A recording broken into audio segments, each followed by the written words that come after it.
मित्रांनो, आज मी आलेलो आहे महाराष्ट्रातील सिंधुदुर्ग जिल्ह्यामधील देवगड तालुक्यामध्ये.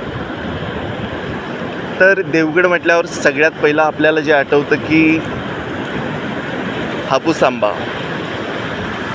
हो, मान्य आहे की देवगडमधील हापूस आंबा हा राज्यात नव्हे, देशात नव्हे, तर पूर्ण जगात प्रसिद्ध आहे. त्याचबरोबर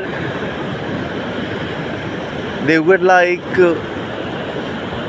नैसर्गिक साधन संपत्ती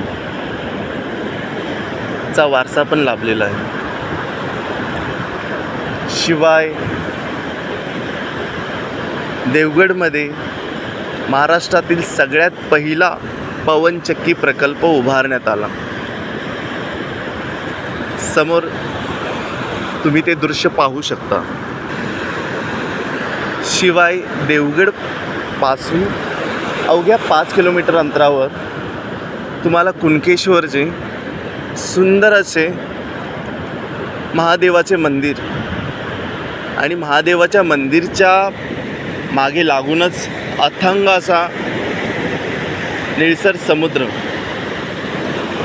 अनुभवायला मिळेल. एकंदरीत पाहता